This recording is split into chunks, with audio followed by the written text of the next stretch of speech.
Bonjour Hélène. Bonjour.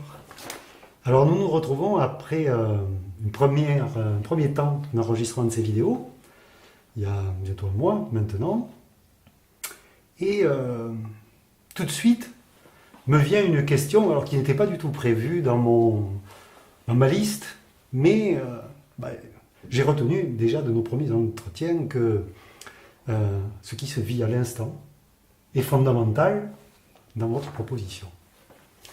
Et donc aujourd'hui, il se passe qu'il se vit quelque chose de spécial, c'est que vous êtes souffrante. Et donc j'ai envie de dire, mais quel est le regard que vous portez sur le corps qui souffre et qui manifeste, comme là aujourd'hui, une toux et donc une souffrance qui voilà, est à l'intérieur de vous et se manifeste de cette façon. Et quel regard et que doit-on penser en fait de notre corps qui souffre?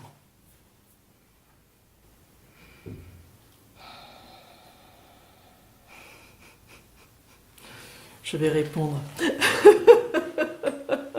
Et vous pouvez tousser, puisque manifestement vous toussez, mais bon, on ne vous en voudra pas, puisqu'on traite le sujet en fait.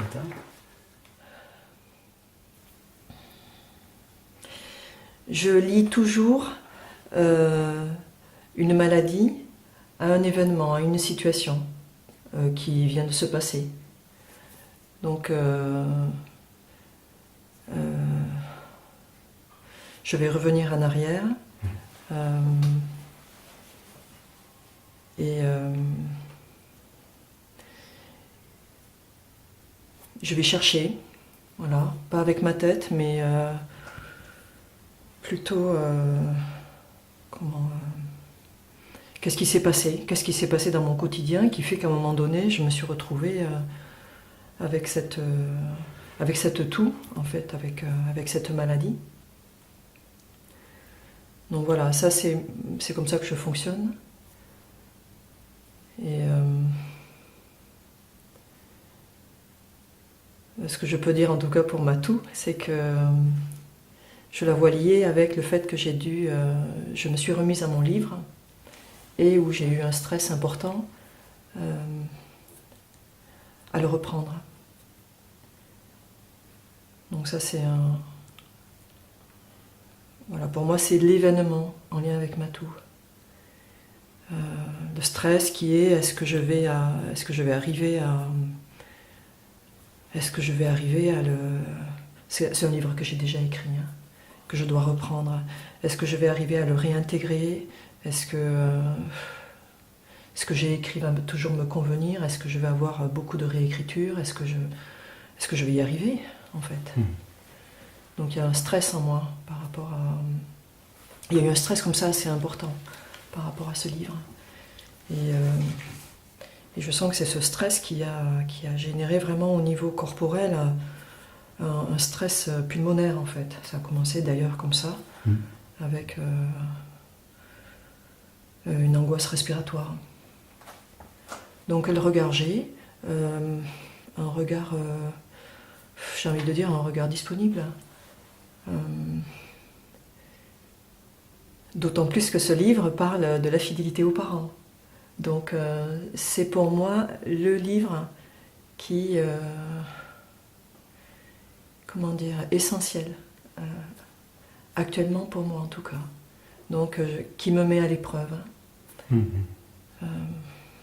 je parle des mécanismes de protection,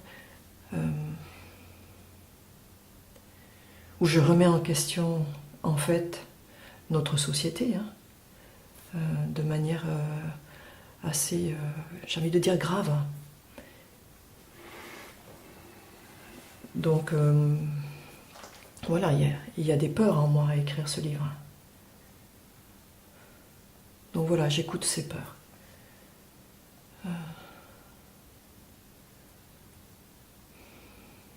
Ça ne m'empêche pas de lire mon livre et de le réaliser. Oui. Mais je note effectivement les peurs qui sont en moi pour réaliser ce livre. Donc ça veut dire qu'il y a corrélation, toujours, entre ce qu'exprime le corps et un vécu, une situation particulière, une agression que l'on reçoit. Oui. Et donc là, il y a à apprendre, en Oui. fait, à ne pas peut-être se focaliser sur le symptôme, Oui, oui, hein, oui. mais à écouter pour voir quelle est la source.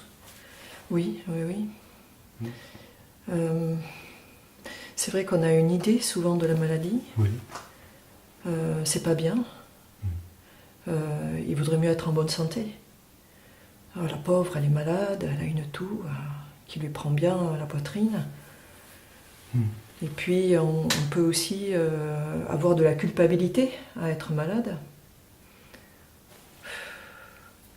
Mon Dieu, qu'est-ce que j'ai fait pour en arriver là? Je suis pas très douée, quoi. Donc, bon, voilà, là, tout ça, ce sont des jugements, c'est sûr, qui nous empêchent de... Voilà, ben, il y a ces jugements, il y a ces jugements. Des fois, on ne peut pas aller plus loin que ces jugements, c'est ça que je veux dire. Oui, oui, oui.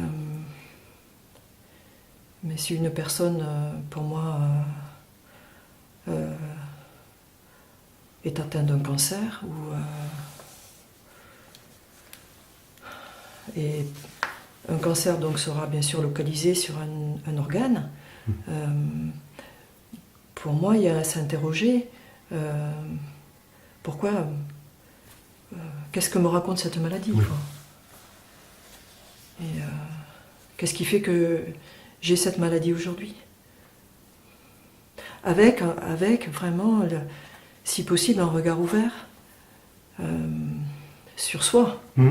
Et non pas un regard culpabilisant, parce que là, c'est évidemment, là, c'est terrible, quoi. Est-ce que, j'enchaîne par rapport à juste quelque chose que vous venez de dire là, on voit comme ça dans des familles des symptômes, des affections, des maladies, comment dirais-je, se perpétuer, d'homme en homme, de femme en femme. Et aussi incroyable que cela puisse paraître, est-ce que ça ne traduit pas une fidélité? Si, oui, oui. Mon grand-père a eu la tuberculose, mon grand-père maternel a eu la tuberculose. Mon père était quelqu'un d'asthmatique. Je suis quelqu'un avec une fragilité respiratoire. Et je vois bien que autant du côté paternel que du côté maternel, cette fragilité, elle est présente. Elle parle de quoi, en premier lieu, comme émotion? Elle parle de tristesse. Donc si effectivement j'interroge mon grand-père maternel a perdu son père à l'âge de 4 ans. Son père est décédé à la Première Guerre mondiale, dans les tranchées. Je peux imaginer cet enfant, la tristesse immense qu'il a eue d'avoir perdu son père. Et mon père a perdu son père alors qu'il avait 18 mois. Et donc son père est décédé lors d'un accident d'avion, juste après la Seconde Guerre mondiale. Je peux imaginer la tristesse que mon père a eue à perdre son père. Son propre père. Et je sens bien que j'ai en moi ces tristesses immenses. Rien qu'à évoquer ici mon grand-père maternel et mon père, je vois, j'ai des larmes en moi. Et peut-être que mes enfants auront eux aussi cette fragilité respiratoire. Bon, eh bien, c'est ce qu'ils doivent vivre. Je leur souhaite pas, malgré tout. Oui, oui, oui. Hein, mais...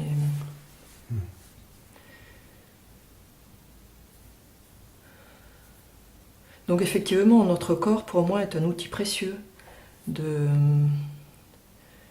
d'apprendre à se connaître, hein, toujours.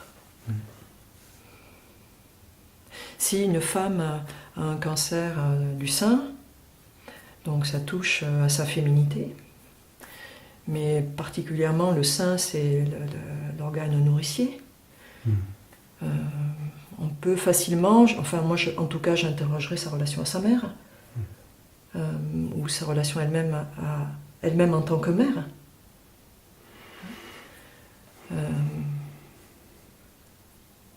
Si c'est un cancer au niveau de l'utérus, bon. Les organes parlent d'eux-mêmes. Oui.